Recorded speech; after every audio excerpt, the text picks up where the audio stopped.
시청자 여러분 안녕하세요.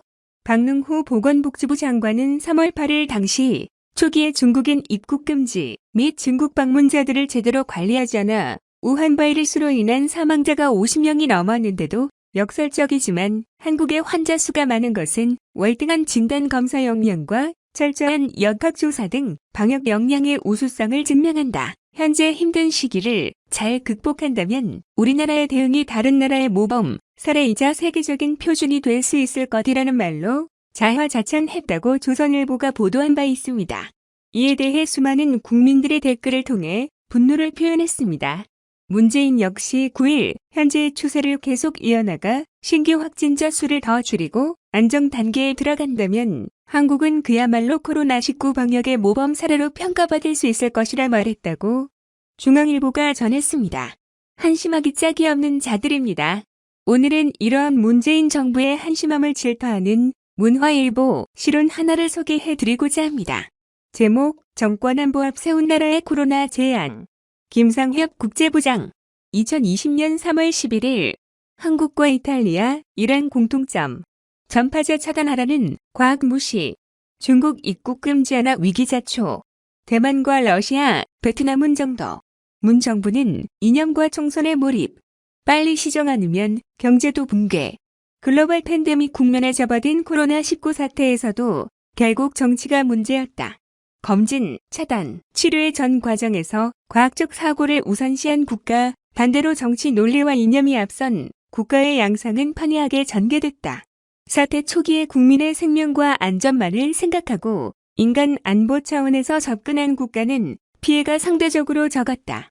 반면 정권 안보에 집착해 멀리 보지 못한 국가는 실로 참혹한 상황을 맞았다. 처음부터 과학의 순리에 따랐으면 대책도 쉬웠다. 바이러스 슈퍼 전파자를 막았으면 됐다. 과학자와 보건 전문가들은 피해가 큰 나라들의 공통점은 조기에 중국인 입국 금지 조치를 취하지 않은 것이라고 입을 모았다.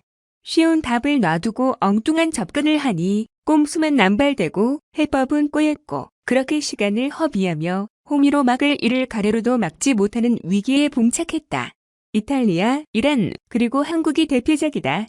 이탈리아는 초기 돈의 유혹을 떨쳐내지 못하고 중국인 입국을 전면 차단하는 조치 대신 제3국을 통한 우회로를 열어뒀다. 왜 항상 경제와 외교를 핑계로 한 정권 차원의 결정이었다. 이탈리아는 시진핑 중국 국가주석이 야심차게 추진하는 1대1로를 통해 항만 인프라 중심의 북부 개발, 나아가 경제 재건을 꾀할 기회를 놓치기 싫었다. 밀라노 무역업체의 13%를 중국인 이민자들이 장악하고 있다는 사실도 잘못된 판단으로 이끈 요인이 됐다. 이란 역시 경제적으로 국제 제재를 받는 상황에서 중국 의존도가 높다 보니 쉬운 답을 놓쳤다. 유럽과 중동에서 팬데믹을 주도하고 있는 이탈리아와 이란의 첫 슈퍼 전파자는 모두 중국에서 들어온 감염자로 추정된다. 두 나라는 2월 말에야 중국인 입국을 전면 금지했는데 결국 당초 했던 눈앞의 이익도 놓치고 명분과 신뢰도 잃은 뒤였다. 급기야 주세페 콘테 총리는 11일 기해 6천만 국민을 상대로 전국 이동제한 0이라는 초강수를 둬야 했다.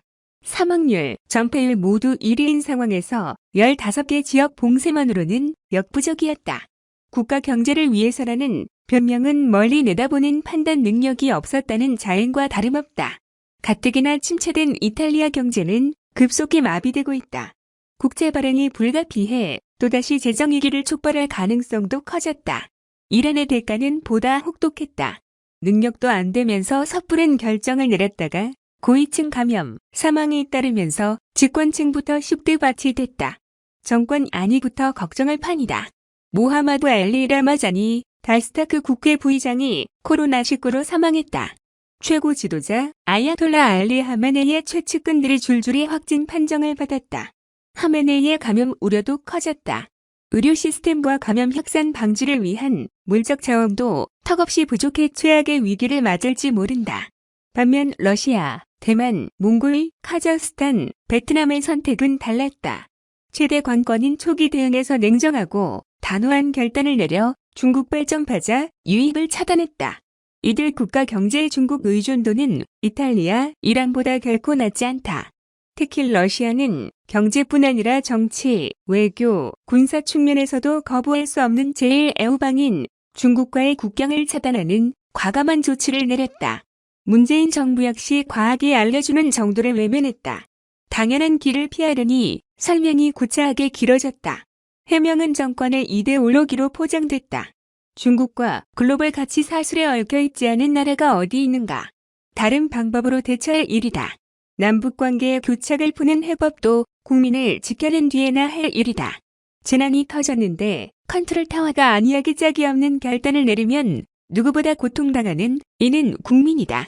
안정 단계로 들어간다면 한국은 방역 모범 사례로 평가받을 수 있다는 문 대통령의 자화자찬을 듣기에는 이미 희생이 너무 크다. 마스크 대란 40일 만에 나온 대책은 난수표 같고 현장의 고통은 여전하다. 외교 당국도 한심하다. 어줍잖은 인도주의, 실리도 못 챙기는 저 자세, 코리아포비아 확산을 자초한 문행, 꼬리를 무는 말 바꾸기는 국민의 심리 방역도 무너뜨렸다.